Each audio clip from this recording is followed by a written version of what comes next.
Murakaze neza cyane ku Murage TV. Amazina yanjye nitwa Ida. Turi muri Indiana, ahantu hitwa Avon, ku rusengero rwa Holy Church.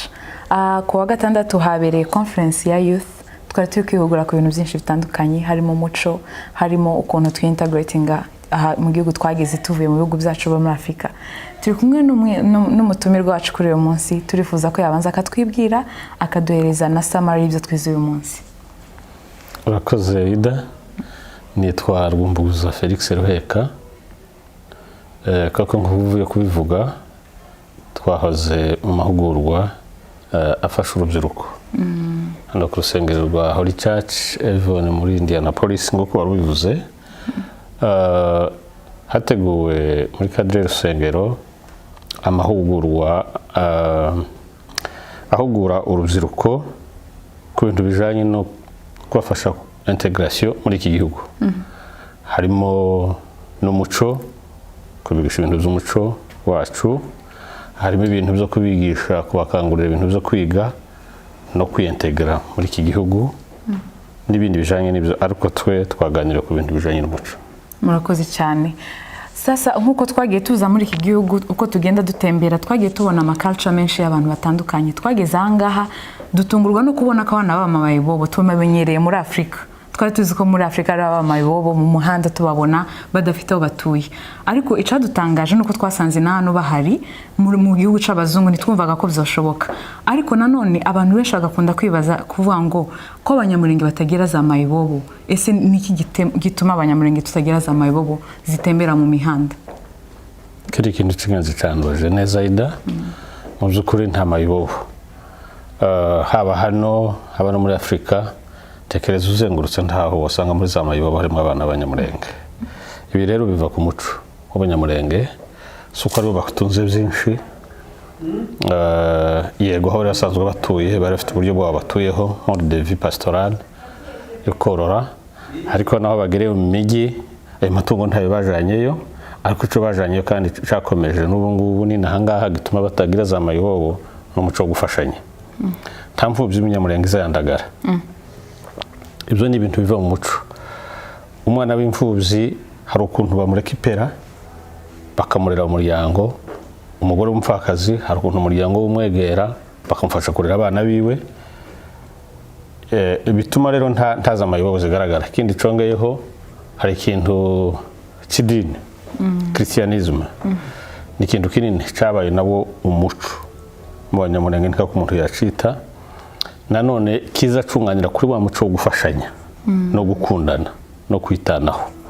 Bituma rero haba kwegera abana, abantu bakabigisha, ariko cyane no kubarekipera muri bwa buryo bw'umuco. Ntiyagira umwana wandagara, ntiyagira umwana wijandika, ntiyagira umwana utakara ku gasozi ngo abure umureba. Ushobora kubura byinshi bya mirenge, ariko bimike bimufasha kubaho nk'abandi bana muri societe, bidatuma aza hanze. Ibyo byo birakorwa kandi muri kadire y'umuco. Tekeza ko cyane ari umuco wacu niho biva. Murakoze cyane. Dufite imana cyane ko dufite abantu bakuru badukuriye gutya bakomeza gutuma tugumana uwo muco wacu.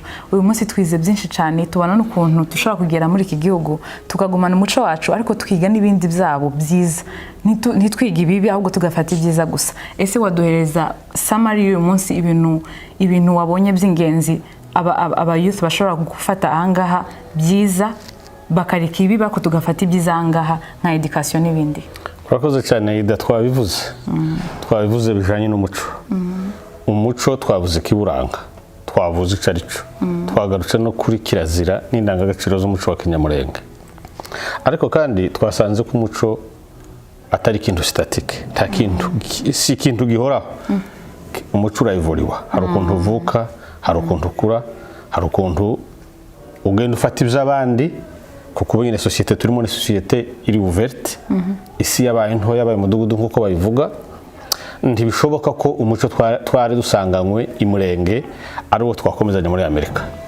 Ariko kandi si ngombwa ngo ibyo tubonye byose tuzakira uko byakabaye, kuko n'ijambo ry'Imana riravuga ngo byose turabyemerewe, ariko byose ko bidufitiye akamaro.